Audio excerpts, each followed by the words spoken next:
I'm Juliet Nash. I'm the Community Animal Training Supervisor, and thank you for joining us tonight for our Behavior and Training lecture on how behavior works, learning theory and training. This is one of my favorite topics to dive into. So what we're going to talk about tonight is basically a deep dive into how animals learn and how behavior functions. We're going to learn what questions to ask to better understand and troubleshoot your pet's behavior, as well as how to navigate the different steps of behavior management and modification that we might use. We're going to dig in a bit on the science as well. And once you understand a little bit of that, we're going to relate it back to training methodologies and the role they play in behavior modification, from both basic behaviors to significant challenges. As I said, on a personal note, this is one of my favorite topics to discuss. Prior to coming to San Diego Humane Society, I spent over a decade involved in various behavior-centric scientific research projects.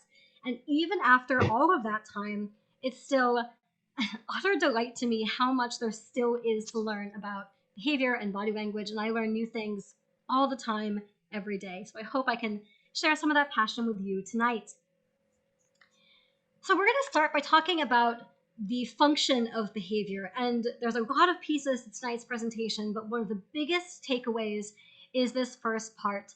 Behavior is functional. It makes things happen. I'm not screen sharing, am I? That would be really helpful. Oh my goodness. Don't worry, this is the first slide. We have not missed anything.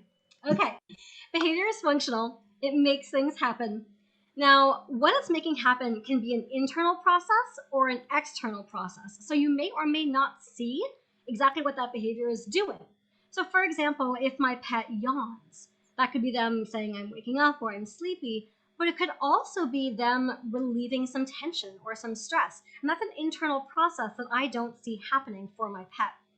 An external behavior that's functional might be a swat or a growl, things that will make you move away. We want to remember that behavior is never random. Maybe hard to believe sometimes, but it's never random. The function just may not be obvious, or it may be layered. For example, if our behavior is a result of a health issue, you may not externally see what's going on, but there may be something happening internally for your pet that is causing that behavior. So that's really important to note. The other really important piece about behavior is that behavior communicates. If we look at behavior through a very black and white lens, you'll see that behavior usually does one of two things. It either increases distance, where it makes something move away, like a swat or a hiss, or it encourages something to come closer by decreasing distance. For example, a pet rubbing up against you, or play bowing in your direction, or something like that. Now, humans favor language as a general rule, but we still use our behavior, and oftentimes it's subconscious. So to make this a bit more relatable, imagine someone strange starts approaching you. You might say loudly, "Back off," but you likely also take a step backwards. Put your palms up, facing out like stop signs, oftentimes close to your body and guarding your chest. Your eyes would probably dilate. Your face and your body would most likely tighten as you tense for a potential interaction. You probably don't think about why you moved or behaved in that way. You likely only thought about the words that you chose. But if a person who is approaching you spoke a different language, they would only have your tone of voice and your body language to communicate your meaning, which would still come across very clearly. So behavior is a communication tool, and it serves a function. It's as easy as the ABCs. Now, fair warning, we're going to get a little bit technical in this first part, but bear with me. It'll all come together, and it will make more sense as we go through.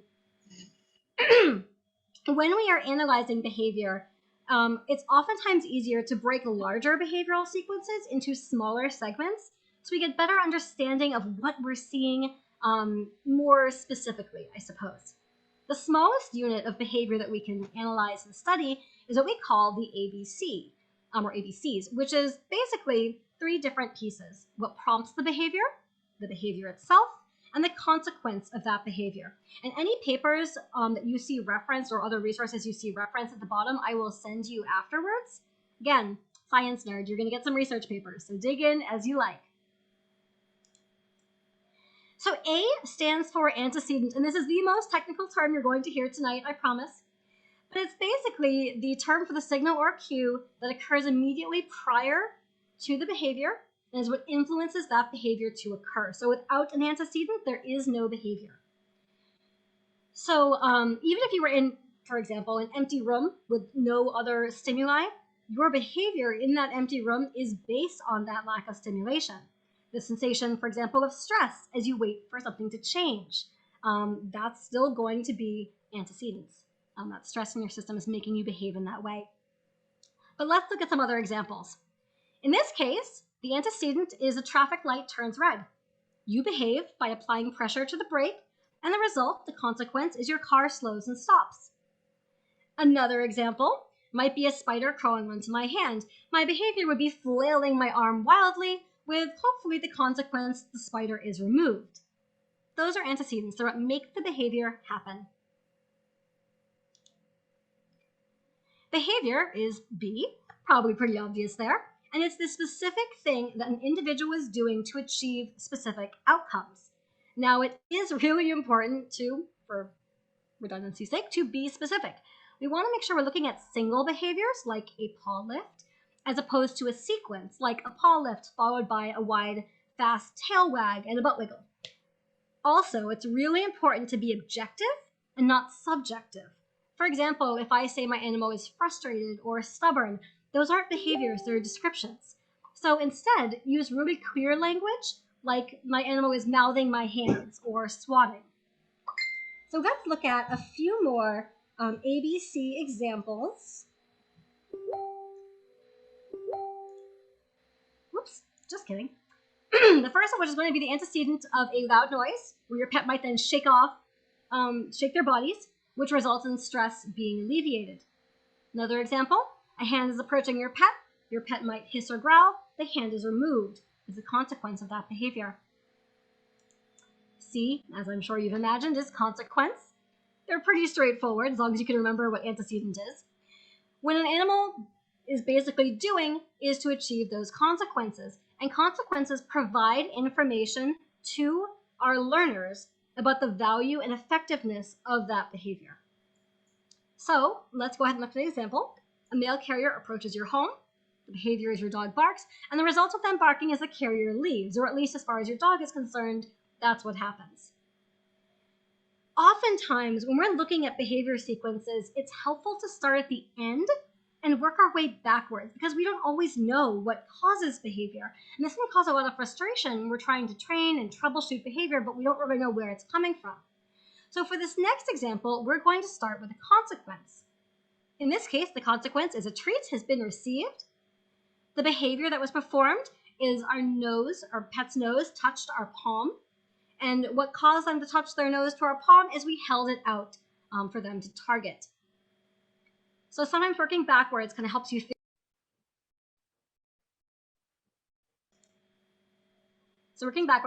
out what started everything. Okay. Can you all hear me? It's saying I'm muted. But we're good? Okay. Yes, you're good. Okay, thank you. So now that you have a sense of how to look at behavior in a more specific way, let's dig into learning theory. And if you're feeling a little bit confused, don't worry.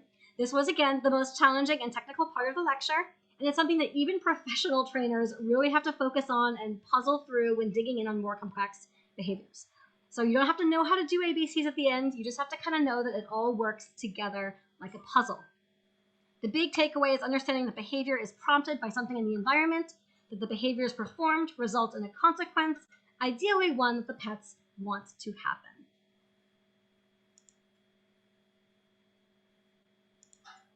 There it goes. So some of this is already going to sound familiar, but when we're talking about learning theory, we start with two foundational pieces. Again, the first is that behavior is designed to achieve outcomes, and this is influenced by their environment. That's the A and the B we just discussed.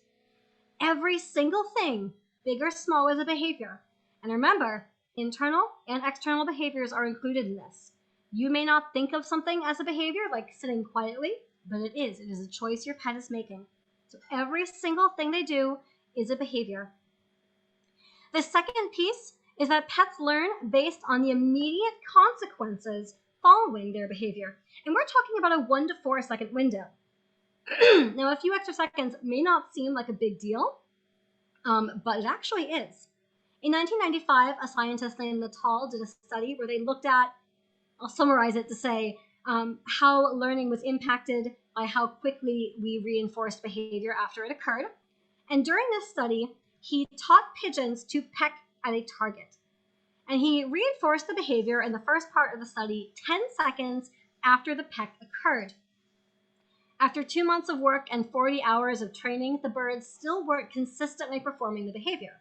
And before you start hating on pigeons, he repeated the study. But this time, he reinforced the behavior within 1 second of that peck occurring. And this time, the birds were consistently performing the behavior within 20 minutes.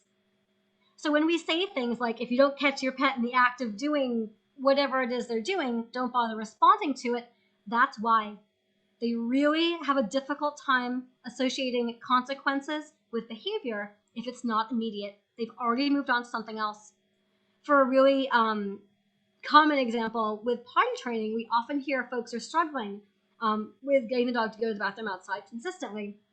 And oftentimes when we talk to people about that, we'll say, what does this process look like? They go to the bathroom and then what happens? And they say, oh, well, I call the dog back inside and give them a treat, or I ask for a sit and I give them a treat. From your dog's perspective, the treat is for coming inside or for doing a sit, not for going to the potty. It really has to be immediate. If there's other things in between, they won't connect those dots. So when your pet is behaving, I want you to ask yourself a series of questions. The first is, what explicitly is the behavior? Again, we're being objective, not subjective. What is it, not how you feel? Be really, really clear about that single behavior that we're starting on. The second question is, what is the context? And this is such an important question because this is going to give me a lot of information about the behavior itself as well as its function. What in your environment is setting up your behavior to occur? There are those antecedents peeking in. What's happening that causes that behavior? And remember, each occurrence is going to be different. That's one of the reasons why behavior is challenging to study, is because it's always a slightly different context. We've always learned more, behaved more. It's always slightly different. And we have to remember that behavior occurs in layers of context. It's not just, I'm in a quiet room. It's, I'm in a quiet room and maybe I didn't get enough sleep last night. Maybe I'm not really well equipped to deal with stress. Maybe I really needed my coffee this morning and I'm still struggling. Or maybe I got plenty of rest and I didn't need my coffee, but I enjoyed it anyway. The way that I'm behaving in that context is going to be different based on how I'm feeling internally, what's happening in my immediate environment around me, for example, the room that I'm in, and what's happening externally. Are there sirens outside? Is the neighbor's dog barking? All of those pieces are going to play a role in the behavior, whether they're subtle or whether they're not. So for example, if I were to hear a noise outside, I might turn my head and look, not stop talking, but that still influenced a behavior. So everything is layered. So really watch for those little details, really take note of those contexts.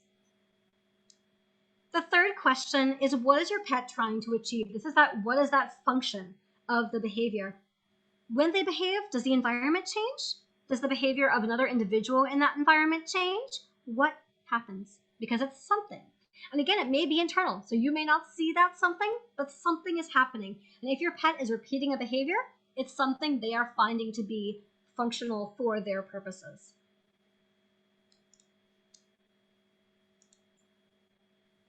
The next question you're going to ask is an information gathering question. It's, does my pet have experience, or what we call learning history, with this behavior? Have they done it before? Now, for behaviors that are new or novel, they've only been performed a handful of times, and they haven't had really good or really bad outcomes, it's easier to change those behaviors than behaviors that are more habitual. And we all understand that process, right? That makes sense to all of us. This is going to influence our behavior. The more opportunities that our pet has to practice a behavior, the more likely they are to do it. So we don't want to give them opportunities to do the same thing over and over if it's something we don't want to see. If it's something we do want to see, we absolutely do. And that's the next part of this.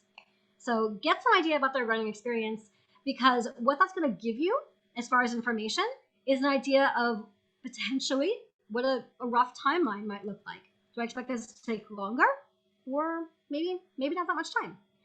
How challenging do I expect it to be? If this is a really ingrained behavior and maybe it's fear-based, I know that's going to take longer to train than most other things because fear keeps us safe. So understanding intention, understanding context is also important to that question.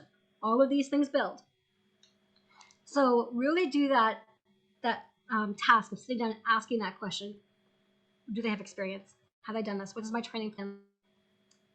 The next question, question 5, is this behavior appropriate? Now, this is a little bit of a trick question because if the answer is yes, I would like my pet to keep doing whatever it is they're doing, I really want you to go out of your way to mark and reinforce those behaviors with anything your pet finds rewarding that's appropriate for that context. So maybe it's play, maybe it's affection or praise or food, but something they enjoy.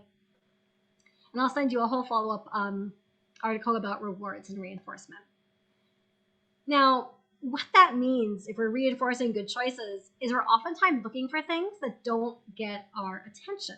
I call them the polite asks. So let's say I'm sitting here at my workstation giving a presentation, and one of my kittens jumps up next to me on their cat tree. He's grooming himself right now, which is a beautiful choice. I could, if he were coming up to me directly, I could take a moment and say, hi, Sapphire, how are you? And reinforce that appropriate approach, or I could ignore him. But if I ignore him, and if he's looking for my attention, he's going to say, well, what can I do to get your attention?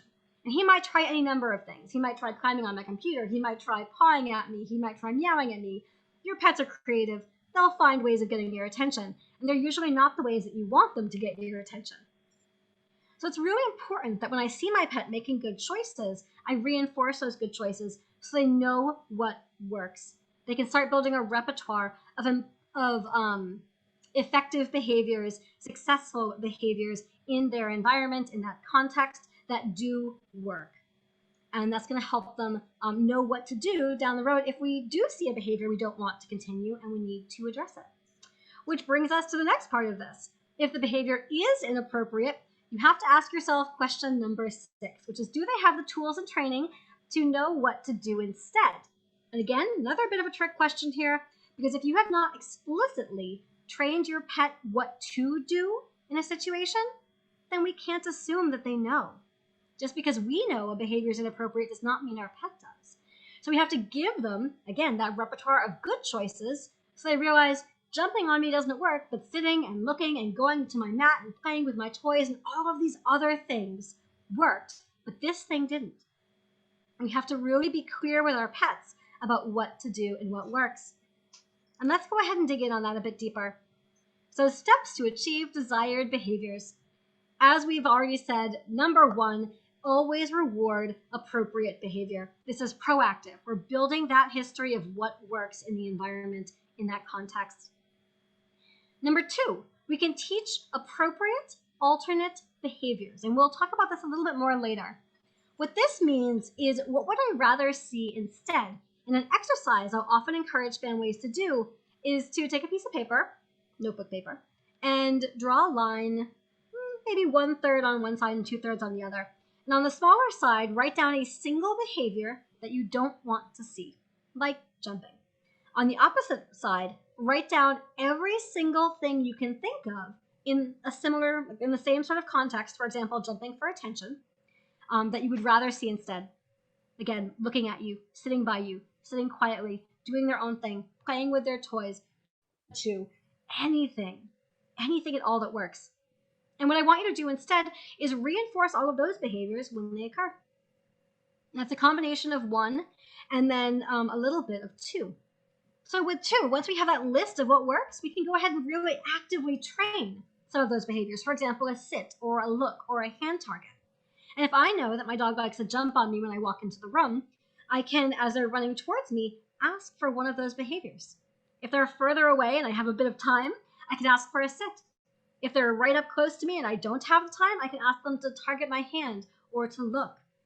Ask for what you have the best chance of succeeding with, given the context. If they're moving at speed, take what you can get. If they're distracted, take what you can get. It may not be the first thing you want, but take what you can get and then build from there. For example, if you are outside on a walk and your dog is sniffing, and you ask them to sit or to come, that's probably not very likely, but they might look at you for a moment. And if you get that look, yes, good job, here's a treat. Now I have your nose back, which means I have my dog back. So, ask for what you can succeed with first and then build from there. So ask for those alternate behaviors before the inappropriate behavior occurs.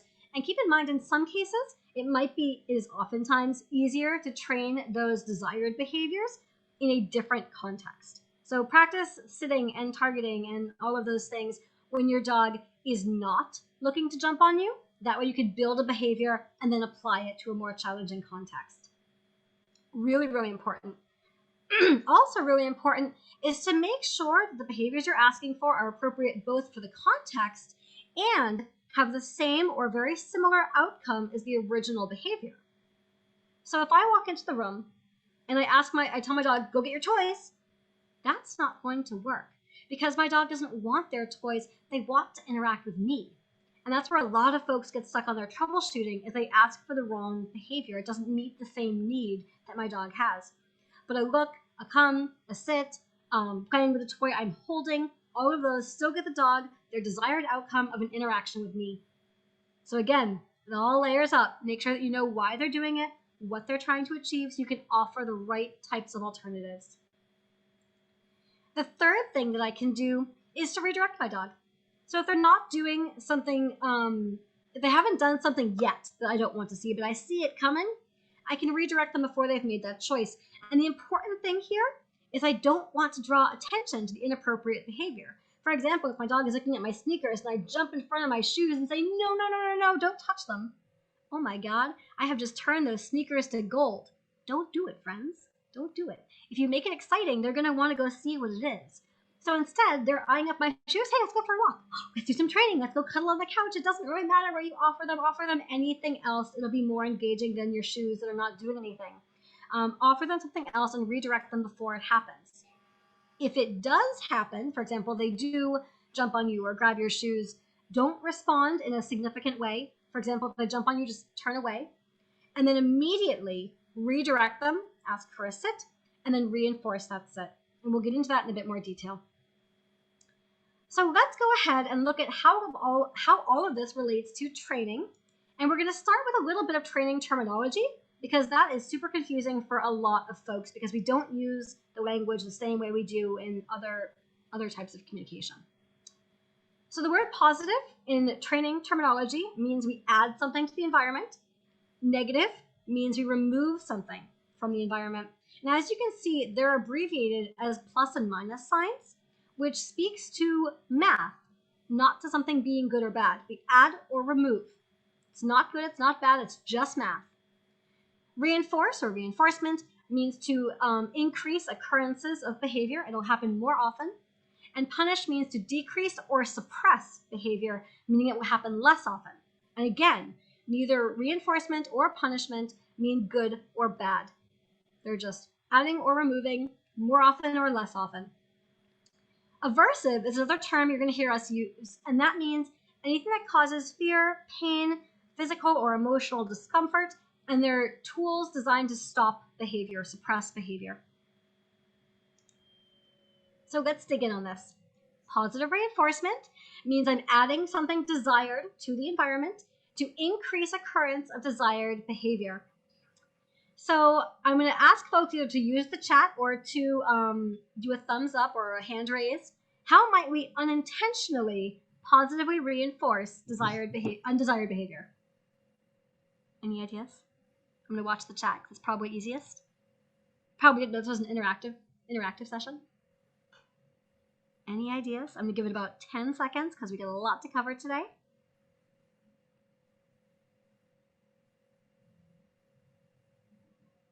Yeah, awesome. Yes, give the undesired behavior attention. Lots of telling off for barking. Yeah. So if my dog is jumping on me, I say, off, get down. I might think that's punishing, but context, intention, if my dog is looking for attention, they just got it, right? And we've all pushed the buttons of people we love. Sometimes any attention is good attention, right? So we want to be really mindful of that with our pets. Don't unintentionally positively reinforce behavior you don't want to see. Great job. So positive punishment means I'm adding something aversive to the environment to decrease or suppress behavior. So the question here that I want to ask everyone, and this will be in the chat, is think about positive punishment tools like prong and choke and shock collars. When do we use them? Before a behavior happens or after a behavior happens? I'm going to watch the chat. Do we use a shock collar, for example, before they bark or after they bark? After, never. That's a great response. Yes, so we use it after they do the behavior. So how does this relate to learning history? Remember, we talked about the more that they perform a behavior, the more likely they are to do it. So keep that in mind. We're going to dig into that a bit deeper. They have to do the thing you don't want before we stop it. And again, we'll dig in on this a bit deeper. So negative reinforcement. This is when we remove something aversive when the desired behavior increases. So what happens with negative reinforcement is your pet begins to associate the desired behavior with the removal of the aversive, which increases the likelihood they'll continue doing the thing you want because they want to avoid something uncomfortable happening. So for example, if you imagine your dog is pulling on a leash and you decide to lift up their leash so their leash is so tight that they're on their tiptoes unless they are next to you. That's not your dog putting themselves on their tiptoes, that's you holding up the leash. Your dog will start to walk next to you so that you will lower the leash. They can avoid you pulling up on the leash. That's negative reinforcement. So basically, they're always getting it wrong until they happen to get it right. And what this does is it increases the value of escape and avoidance behaviors, which we don't want. This next one is negative punishment, which always sounds bad to our brains. This is when we remove something desired to decrease undesired behavior. And we've already talked about this. My dog jumps on me, I simply turn away. That's negative punishment. It's oftentimes very subtle. So when it's used alone, it can lead to what we call extinction bursts, where the behavior gets a lot worse before it starts to get better. Your pet will basically exhaust every variation on the unwanted behavior they can think of until they happen to guess something that works. So it's not ideal. And this type of training is most effective when we pair it with redirection and then positive reinforcement. So we talked about that briefly with the jumping. With the dog jumps, you ask for a sit, or you move away, you ask for a sit, you reinforce. Okay, so before we can make choices about how to address our pet's behavior, we have to kind of start asking ourselves, how does all of this work with learning theory? How does it all come together? So as we've seen, positive reinforcement and negative punishment are most cleanly in line with learning theory. I did something. Did it work? If yes, that's positively reinforcing if I achieve the outcome I want. If I don't achieve the outcome I want, the behavior starts to lose value, which is along the lines of negative punishment. Remember, with negative punishment, we always redirect to alternate behaviors because our pets are persistent and they will keep trying to make the same outcome they've previously had happen. So it's really important to ask those alternate behaviors and make sure they still meet the same functions as the original behavior. And always remember to ask yourself those questions. What is my pet doing and why? Do I want this behavior to continue? And if not, what would I rather see? Okay. So we've talked about learning theory, we've talked about training methodologies. How does all of it fit together in regards to behavior modification? The answer is something called LEMA, which stands for Least Intrusive, Minimally Aversive Training Strategies, and what we call the Humane Hierarchy. So LEMA is training that is competence-based, and trainers that are oftentimes pursuing continued education are members of training, behavior, and oftentimes research organizations. Maybe they're attending conferences or they're involved in studies themselves, but it's always a continually evolving field, and trainers are pursuing that continued education. LEMA utilizes positive reinforcement and focuses on understanding the learner who you are trying to teach. It uses systematic problem solving and strategies. LEMA is designed to prevent abuse. It involves providing choice and therefore control for our learners. And very importantly, it asks the question, what do you want the animal to do? Take a moment to think about that because, again, it's such an important question. The answer to this question is the goal of your training. And we want to remember that punishment-based training does not ask or answer this question, and it relies on the undesired behavior occurring. And that's both types of punishment behaviors, or punishment methods, excuse me. The humane hierarchy is the roadmap that we use to work through behavior challenges. And it starts from the most basic biological needs and works through challenges using, again, the least intrusive strategies and as little aversion as possible. We start at the bottom with wellness. Are our pets' biological needs being met? Are they receiving veterinary care, grooming? Because if they're not feeling well or if their coat is matted, that's going to influence their behavior. Proper nutrition. All of this is really important. It's incredibly useful to remember that behavior can be and is influenced by our physical and emotional states. For example, think about how your behavior changes when you're not feeling well.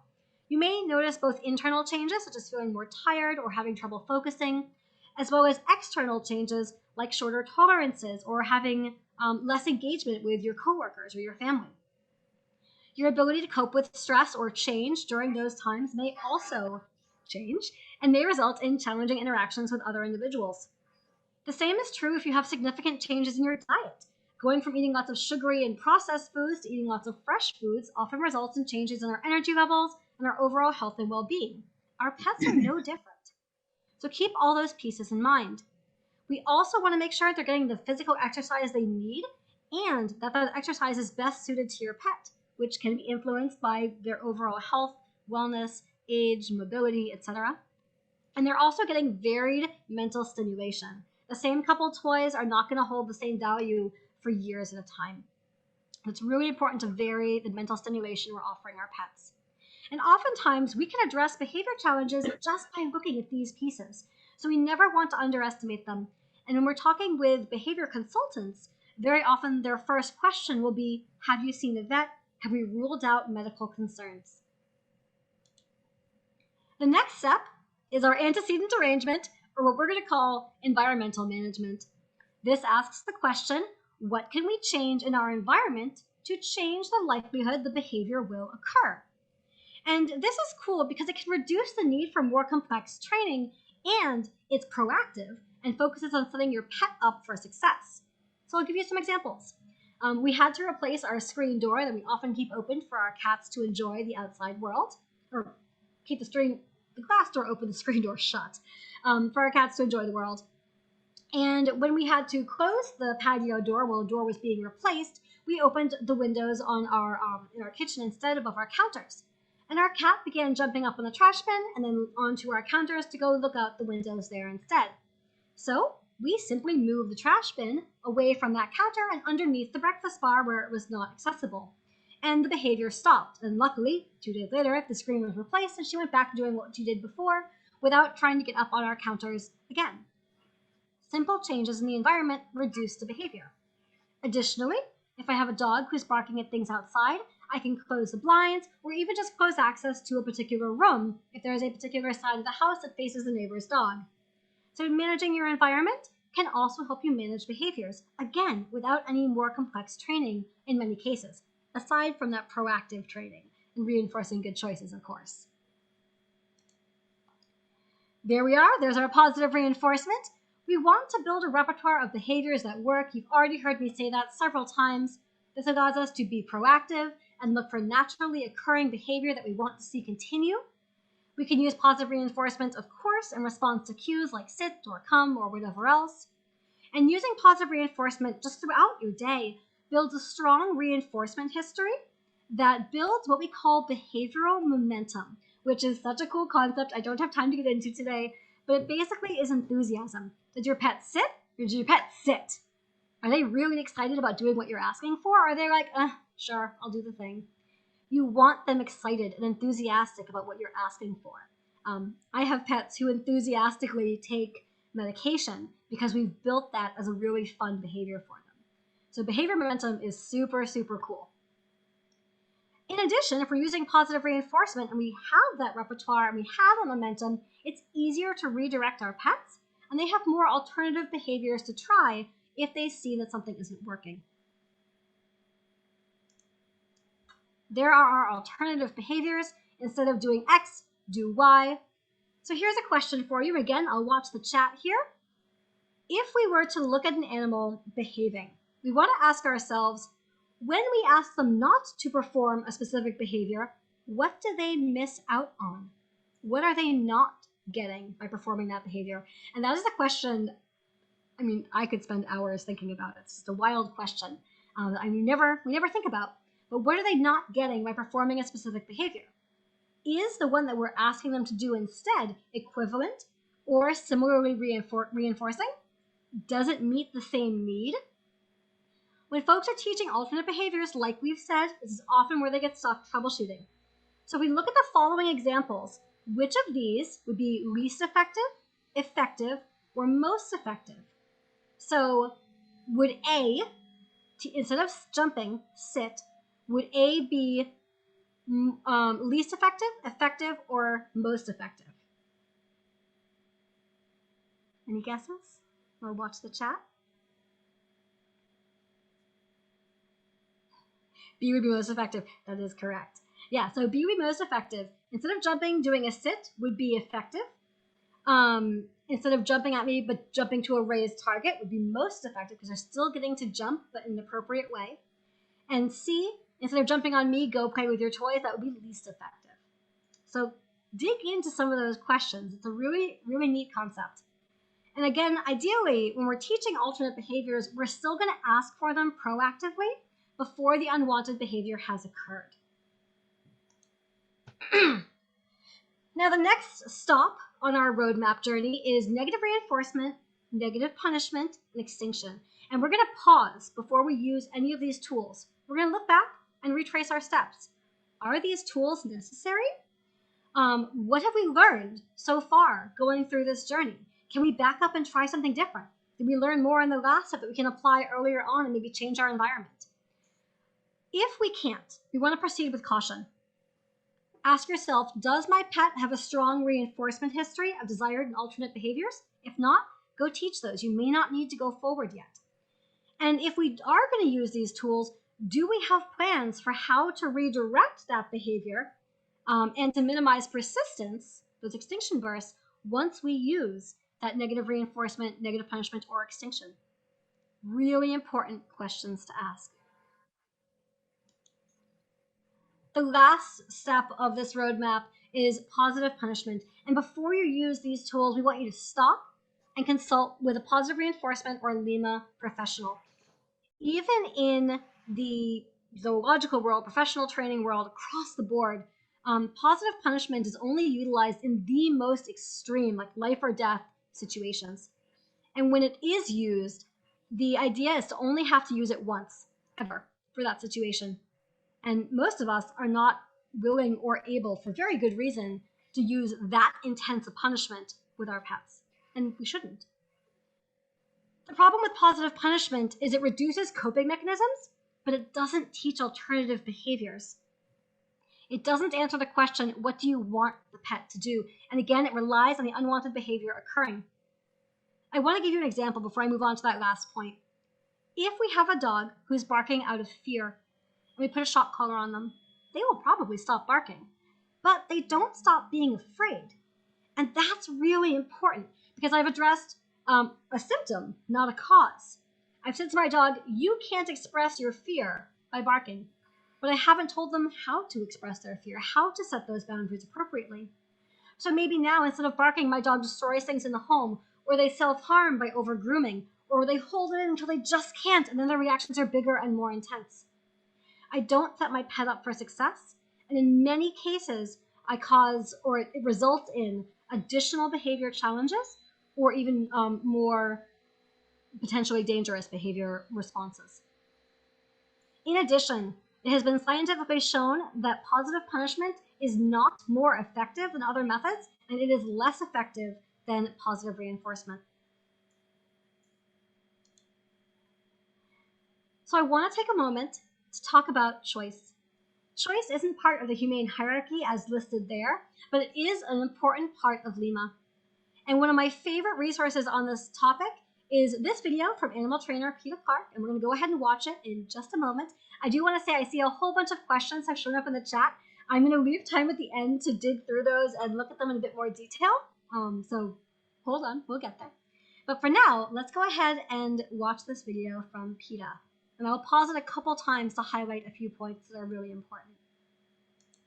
One of the greatest lessons I've learnt from training exotic animals, like this bush stone curlew, a nocturnal bird of Central Australia, is the importance of giving an animal choice. Choice gives control, and control builds confidence in your animal.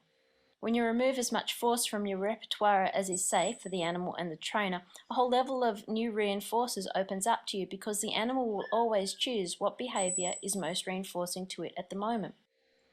An animal will always choose what is most reinforcing at the moment.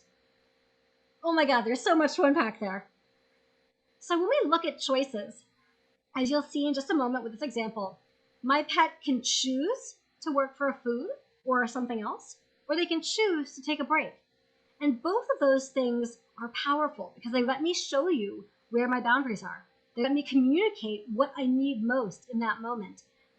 And they give me, as a trainer, a good idea of what my pet needs to be successful in our training session. One other thing I'll point out for my fellow body language and behavior geeks out there, you won't see any dogs or cats in this video. These are all exotic animals from her time as a zookeeper. But you will see some familiar behavioral signaling. Body language is very often similar across species. So you'll still see leg lifts, you'll see turning away and hesitation, you'll see weight shifting, you'll see pauses, you'll see all different signals across the species in these videos that you also see in your dogs and cats and rabbits and everything else. So keep your eyes out for those little cues. Here we're training our bush stone curlew to go into a pet pack. Obviously, eventually the pet pack will have a door on it, but at the moment we know that the most reinforcing thing for him is to actually be able to escape the pet pack should he need to.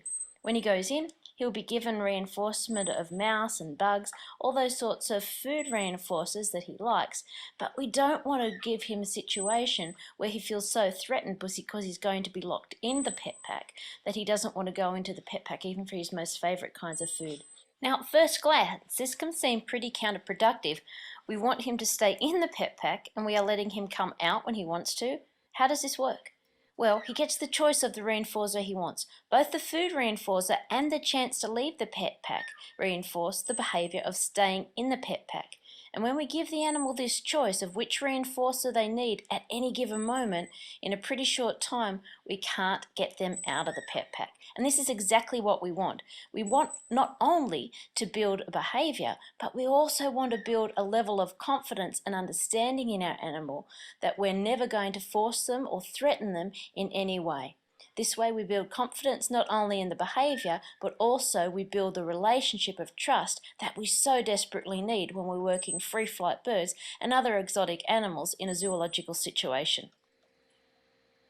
Good bird. So in this next clip, you're going to see a leopard seal, which we don't often get to see here in the Northern Hemisphere. These are the ones that are known for eating penguins, although their main diet is krill. And one of the things that you're going to hear her say pretty quickly is we didn't take our previously planned steps.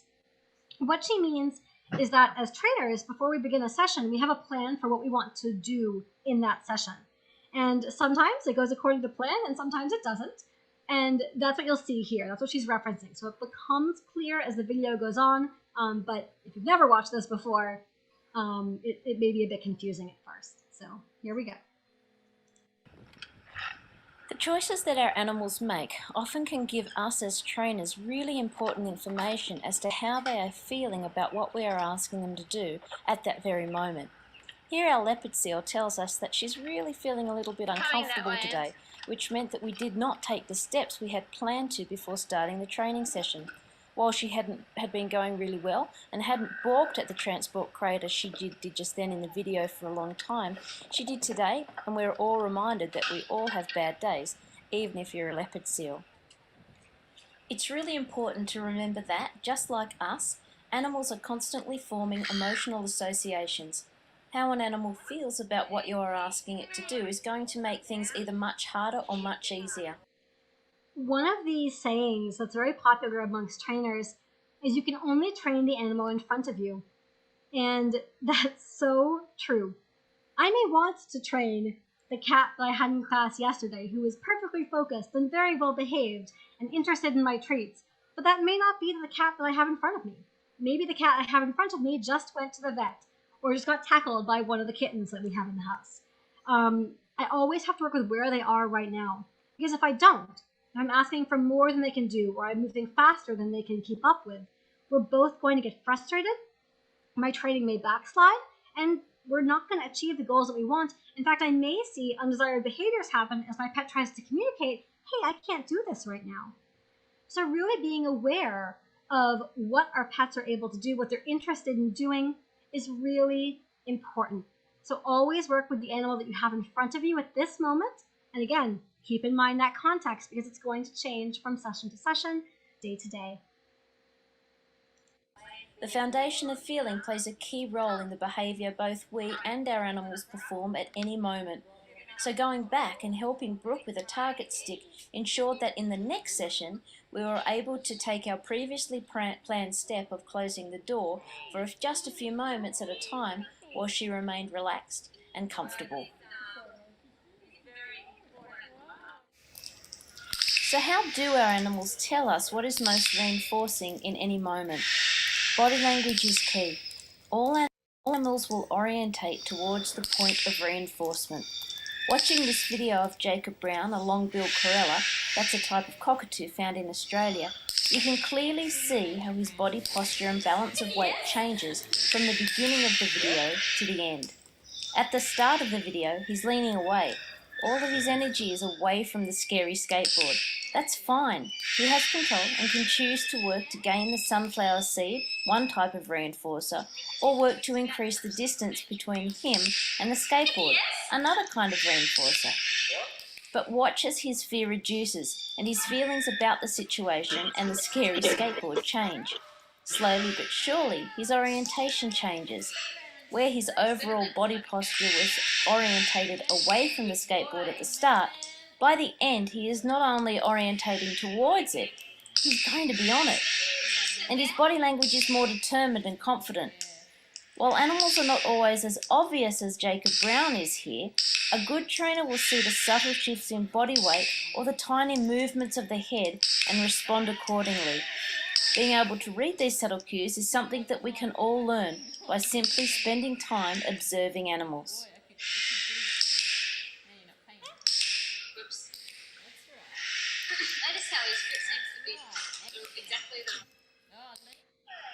The other aspect of working with exotic animals in a free contact setting is remembering that every interaction you have with them affects how they feel about you.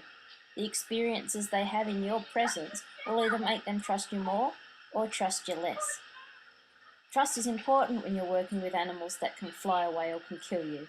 Placing a behaviour that the animal is telling you they want to do on cue gives you the control to use that as a reinforcer. That's what's happening here. The squid and fish are desirable for this sea lion, but not half as desirable as going back to where he feels comfortable. So telling him to go home when he is bravely taking another step into the unknown builds both the behaviour and trust in me. Remember the golden rule of training animals with positive reinforcement. It's the animal that decides what is reinforcing, not the trainer. So I'm going to pause that there. She did mention this was working with exotic animals in that vast clip, but this also applies to our pets, especially if you have an animal who's exhibiting fearful behaviors. We always want to be able to give them those choices, those options of, can you go forward? Do you need to go back? Can I train you to go back? Like in this example, as a way to build confidence in going out. There's so many ways to use choice as a training tool. And honestly, one of the reasons I love this video so much, this concept so much, is because I have yet to think of a type of training where I can't utilize choice to make that training that much stronger. For myself, for my learner, for the behavior I'm building. It gives us so much information, so much, it gives our learner so much power in how the situation goes. It gives them the ability to tell us what they need, what rewards are valuable in what context, and how much they're buying into a session, or if they need to bow out. All of that is going to make both myself and my learner more successful. It's going to help us move faster in many cases, and of course, relatively, through our training. And it gives us more tools to work with and more communication between ourselves and our pets. So to sum all of this up, behavior has function and is designed to achieve specific outcomes, whether it's attaining food or attention, escaping predators, protecting resources. It always has function. Animals will repeat behaviors that are successful in achieving those desired outcomes, and their version of success may differ from ours, so watch out for some of those pieces. Behavior is a communication tool. It creates or reduces distance, and it sets boundaries. Reinforcing behavior you want to see gives your pets more ways to communicate appropriately, and when it's proactive, it's going to increase your behavioral momentum. When we're modifying behavior, start at the beginning. Visit a vet or a groomer. Make sure their physical and emotional needs are being met. Ask yourself, can we manage the environment to change the behavior? Is further training necessary? And if not, what about proactive positive reinforcement? If we are using training, remember to reinforce or reward any behavior you want to see using positive reinforcement, and redirect undesired behavior proactively before it happens using positive reinforcement.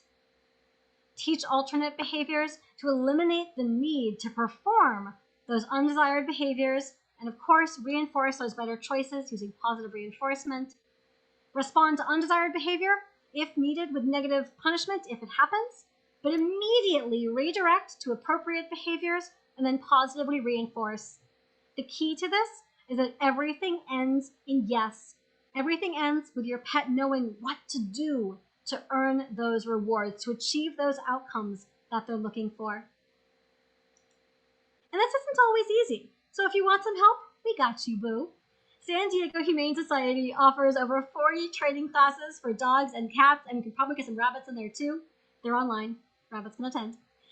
We have the behavior helplines that are free for folks to use no matter where you are. We have an always growing resource library with videos and articles and different things of that nature. You can find all of those resources at sdhumane.org/training. And you can also find our YouTube channels. We have the official San Diego Humane Society channel with the behavior and training playlist as part of that. And then my team, the Community Animal Training team, also has a YouTube channel. You can find it by searching for Community Animal Training, San Diego Humane Society on YouTube. And you'll find that we have specific playlists for a bunch of different behavioral topics. We're always adding playlists and adding to those playlists. So definitely check out those resources. In closing, as Dr. Susan Friedman says, studying behavior is often the study of one, the individual in front of us. Watch your pet, listen to them, and dig in because there is so much that we can learn from each other. There's our behavior helpline information. Should you need it or have any additional questions, you are welcome to reach out to us. And then I'm going to go ahead and close our screen share and dig into that very active chat. So Pat says, similar to humans, with kids, it's most effective and best to catch the pet doing something good and then give positive reinforcement. Yes, it is exactly the same. I'll often have teachers who take training classes who, as we start to talk about all of these pieces, say, oh, I know how this works. I do this in my classroom. And I say, yes, you do. It is exactly the same. We all learn the same way. Question from Mike that says, so what about in the moment of walking my dog when they see another dog and they start lunging? Do I simply try to do something before it happens? For example, turn around and go the other direction before we even get to the other dog. Yeah, I love that. We want to reinforce the behavior we want to see. So if I know my dog is likely to bark or lunge or whatever towards other individuals, when we're on a walk, I can reinforce calm before anyone even shows up. And then the moment I see or hear someone, start reinforcing calm behavior. The moment my pet starts looking a bit more anxious or, fidgety or any of those little stress signals, let's go, walk away, before they have a chance to escalate to a bigger, less appropriate behavior, while they're still showing you what their boundaries look like before they get too big.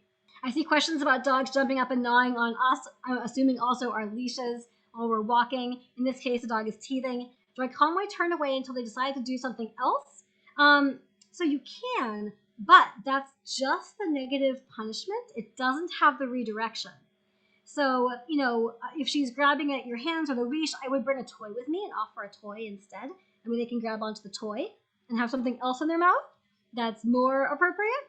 I could also watch my dog. What happens before they start mouthing? Are they stopping? Were they sniffing? Are they trying to go a different direction? Maybe I can just let them do that instead. Oftentimes, when we see those kind of more, I'm just going to use the label because it encompasses a wide range of behaviors, those more frustrated behaviors, the grabbing the leash, the grabbing the hands, the jumping, the mouthing, the barking at us, the stopping and pulling, all of those behaviors indicate that our dog isn't getting something they're trying to get, whether it's not being on hot ground, whether it's going a certain direction, whether it's etc. So paying attention to what happens immediately before they grab at your hands will give you more of those answers of what you can let them do instead. These are all very quick answers to very complex questions. So thank you all for asking them, and I'm doing my best. So saying no to I'm trying not to use the word bad, to undesirable choices, not acceptable. No, saying no isn't unacceptable, but it's only so necessary. I will say, when my kittens are making a choice, or any of my cats are making a choice I don't love, I'll say, can we make good choices? And they've all learned that kind of means redirect, do something different. And then I'll just say, yes, good job. So I'm kind of saying no. The thing to note is that saying no isn't enough. It doesn't teach. And because we're so language focused, I often hear folks kind of assuming that because you're saying no, your pet knows what it is that's wrong and what they shouldn't do, but also what they should do. It's kind of implied. So I want to make sure that, I'm not just saying no. And if I do, it's not a big exciting no that gets my pet to actually do the behavior again or draws attention to that thing. So I always kind of watch for some of those nuances. But if I'm going to say, hey, please knock that off, I'm not going to do it in a big scary way. I'm going to do it in a please knock that off sort of way, just like you're hearing. And then I'm going to redirect to a better choice and reinforce that better choice. So great question. We have 2 dogs. What's the best way to react when they are reacting to each other? Like one barks and the other one barks. Oh my God, yes. So if I know that I have dog A and dog B, and dog A likes to bark at dogs that pass by the window, just for example, but dog B hangs out and chills for like 2 seconds before they start barking also, I can reinforce both dogs for being calm and quiet. And then if dog A starts barking, I can reinforce dog B for being quiet. And first, see if dog A notices that dog B is being calm and quiet. And next, hopefully dog B will continue being calm and quiet because treats are happening. And I'm going to call it social pressure. If dog A is like, whoa, why is dog B getting food? I want to do what dog B is doing. They will often redirect their behavior that way. For another example, we use social pressure like that, very mild social pressure, peer pressure, to reduce scratching behavior in one of our cats. When we brought home our now almost 4-year-old kitten, we didn't want him following his sister's footsteps and scratching in our speakers. So whenever any of our 3 cats scratched somewhere appropriate, we would reinforce the behavior. And our cat who was scratching inappropriately, probably 40% of the time, it dropped like a rock. It went to like 3% of the time when she was really annoyed at the kitten because she saw there was no value in scratching inappropriately, but all the value in scratching somewhere appropriate. And we only used treats for probably consistently the first 2, maybe 3 months. After that, it was mostly praise and affection, with the occasional treat if I had them on hand. Because at that point, it had been established. They were already like, yes, this is a great place to scratch. The behavior was reduced without having to do anything other than just show them what worked, using the other individuals as models. Behavior shaping, yes. For a 5-month-old puppy who seems fearful on walks with one human but is confident with a human and dog friend. This isn't always possible, yep. When he sees something he's afraid of, I ask for a sit or give a treat. Sometimes he's not interested in the treat or lock on the person and bicycle. Yes. So I will send it in the follow-up. I have to make myself a note, send it in the follow-up. Trigger stacking. If you're working on a behavior and all of a sudden treats stop working and your pet isn't already full, they're too over threshold, whether they're too excited or whether they're too stressed. So the example I always use is I'm afraid of spiders. If there's a spider 20 feet away from me, we'll assume I feel safe, and you offer me creme brulee for looking at that spider, I will take that creme brulee. And with time, I will get more enthusiastic about looking at that spider because creme brulee. But if that spider is right here, it could be the crispiest topped creme brulee in the world, and I am not going for it. I am way too over threshold. I am panicking. The only thing I want is escape. So if your pet stops taking food, and again, they aren't full, usually it's because they are too far over threshold and we're pushing a bit too far. So step it back to where they will take food, and always end your session where they feel good, as opposed to when they're already over threshold, they're already uncomfortable, because you want to end on that good note. Even if it's not an ideal good note, it's a little bit better good note. That's take it. Potty trainer. 2 times you take the pup out and he pees, 1 or 2 times, and then shortly after we're back, he pees somewhere else. Yeah, so some dogs will go to the bathroom multiple times when they're outside, especially dogs who are unneutered, and in some cases puppies. Oftentimes it's because they're distracted by the world around them and they're just kind of forgetting they have to go, or they're looking to mark somewhere intentionally. So if I have a dog who likes to go outside and maybe use the bathroom or maybe not, and then comes back in and uses the bathroom, take note of what that timeline looks like. Bring him outside, do the thing, come back in, keep him on leash, go out again 2 minutes later, whatever your timeline looks like, less than it usually takes them, and then they'll go again. So kind of just like come in, go out, come in, go out. You'll get there. So, okay, here's another question about the no. If my dog goes to a child's plate and you say no, he knows what's wrong, so walks away, and then I say good boy and reward that redirection. So if you approach the child's plate and we say no, he doesn't necessarily know what he's doing that's wrong. He's approached the table and something hasn't worked. And he doesn't know necessarily what to do instead. So if I see him approaching the table, maybe before he gets there, I call him over to me and have him target on my hand. And I say, go to your mat, or wherever. And maybe I toss a treat over to his mat that I have with me, not on the table, in a treat pouch or a pocket or something like that. So they learn, if you're approaching, come to me instead of going to my child, who may not be able to be trusted, or may not be able to walk their plate. We'll go that way. And I can then tell them to come to me, redirect them to a hand target, and then have them go somewhere else to get that treat. So there's a lot of ways we can play with that. But I would go that way instead of waiting for them to actually approach and put their face on the plate or near the plate before I said no. I can also train a leave it behavior, where if they're approaching, I say leave it, and then redirect towards something else. Again, a lot of ways to do that. Okay, well, thank you all so very much for joining me tonight and for sticking around for Q&A. Again, this is one of my favorite topics. You could probably tell it was kind of fun and geeky. We'll send along resources tomorrow. It's going to be a pile of resources. Dig on in. We also have a whole playlist with videos on how animals learn if you prefer smaller bite-sized videos. And these are part of our well-socialized pet chats as well. So we cover this topic. And last couple things, as I mentioned, we have so much training that we have online for your pet. So if there are things that you're struggling with, barking, excitement on leash, all of those things, we can help you. We have resources for that, and we would love to work with you and your family. So whether you have questions or you're needing training help, let us know. We are here. Pat says the Sunday chat. Yes, well-socialized pet chats are on Sundays at 10:30. They are free. It's 6 topics related to socialization. We start with how animals learn. It's 1 topic per weekend, because this is only the 30-minute version of this chat, but it's 30 minutes. And then we talk about desensitizing to sound, socializing with animals and people, conditioning body handling, exposure to novel objects and experiences, and enrichment. And I think that was 6. I don't think I missed any. But the topics rotate on a loop, so you can join anytime. Just register for all 6 sessions. We hope to see you again for one of these chats very soon. Thank you all so much. Have a wonderful evening.